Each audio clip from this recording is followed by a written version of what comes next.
This is my bite-sized podcast where I recommend things that are interesting to me in pop culture. TV, movies, books, games. And right now for today, I heard some news that Legendary TV is going to adapt one of my favorite science fiction books, Seveneves. This is Seveneves, which was written by Neal Stephenson. This came out in 2015. It is 880 pages long, and I think it's probably his most accessible book recently. So those of you who might not like hard science fiction, I think will enjoy it. The premise is really cool. I'll talk about that in a little bit. But this is being adapted by Legendary TV, which has done a bunch of movies like Batman films, recently the Godzilla and King Kong movies, but also for TV. They've done The Expanse, which has gotten a lot of great reviews, and I'm going to rewatch that and probably do an episode on that. They also did the remake of Lost in Space, which is underrated. I think it's really good. You should definitely check it out. It's not campy like the original 1960s series, but really cool. Again, Lost in Space. Check that out. And for TV, Legendary Television also did Monarch Legacy of Monsters, which is a Godzilla series based on the Godzilla universe and the King Kong universe. It's called, again, Monarch Legacy of Monsters, so check that out if you're interested. But anyway, Neal Stephenson, if you've never read any of his stuff, if you're not a science fiction fan, you definitely should check him out.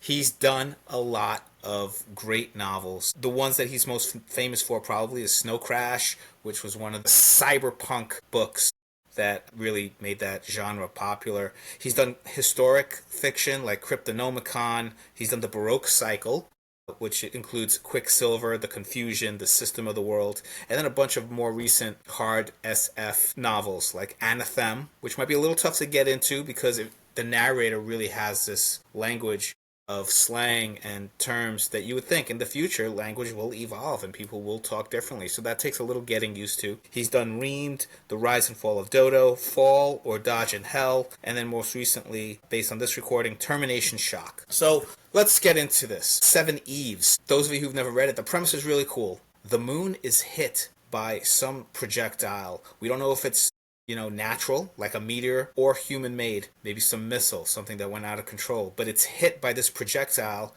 and it explodes. So right there, scary premise. It's been done before in terms of the moon being obliterated or something happening. A bunch of stories about the moon disappearing and what would happen to Earth. But in this case, it looks beautiful, right? It's amazing.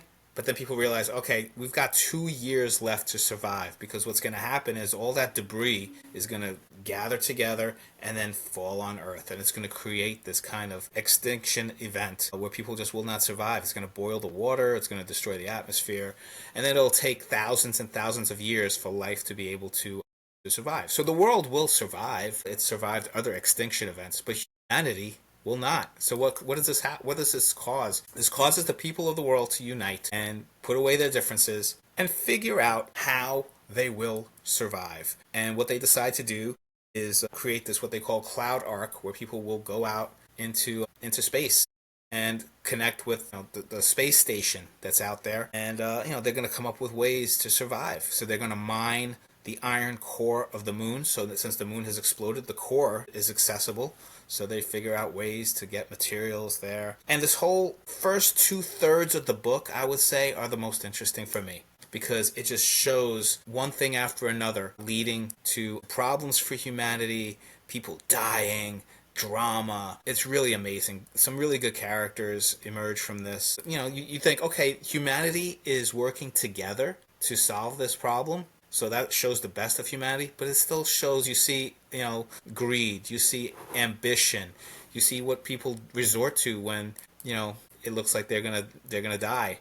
So there's one group that has to resort to cannibalism because there's no other way to survive. So again, people survive through heroic means, through use of intellect, but then also through sometimes dire choices that they have to make. So in the very end, spoiler alert, right? Humanity is reduced to just, a few people really surviving. And it turns out to be 7 women who are able to give birth. So they figure out using, scientific technobabble. I'm sure there is, Stevenson does a great job of using real science to push his plot forward. But for me, some of it was like technobabble to me. I couldn't figure that out. But it becomes where they're able to then, even though there's no men around, they're able to give birth through science and also genetically modify their offspring. So they repopulate the species, and what happens is you're going to get 7 different kinds of races based on these genetic modifications. And they choose those original Eves, the 7 Eves, who, give birth again to the human species.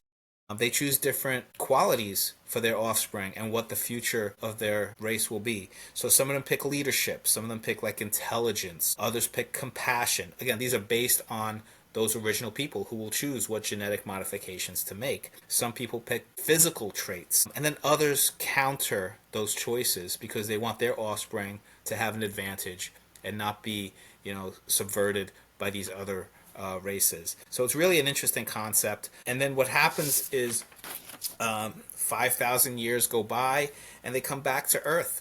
And from those 7 Eves, you've got 3 billion people have just like evolution, right? You've repopulated the world. And these 7 races, which are all different. And they come back to Earth. And then when they come back to Earth, they realize, wait, human beings haven't been extinct after all. There's actually 2 other races, descendants, those people before the exodus from the earth. Some of them are what they call diggers. They found a way to survive the cataclysm by going underground. And then you have what they call pingers, these people who actually went in submarines in the ocean secretly and survived in the ocean trenches. So that was the 3rd part of the book. When you see these different descendants, it was like that leap in time to show what happened.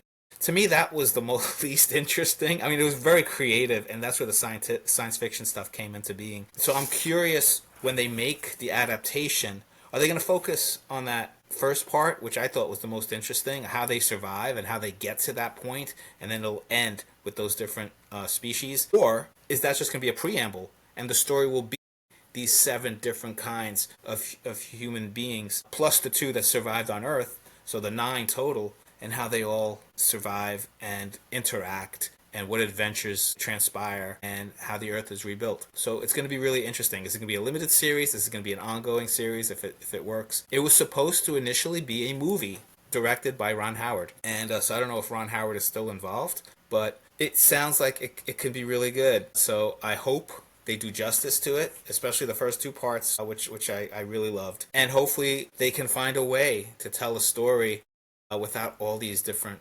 characters. So anyway, if you haven't read the book, this is a good summer read. If you are interested in science fiction, keep an eye out. I'm not sure which streaming service it will be on or if it'll be on a network, but I'm sure it'll be interesting and well produced. So anyway, if you have read the book already, let me know what you think of it. Share this with people who are interested in the book and let me know what you think. But tune in next time. Thanks again for listening. Bye.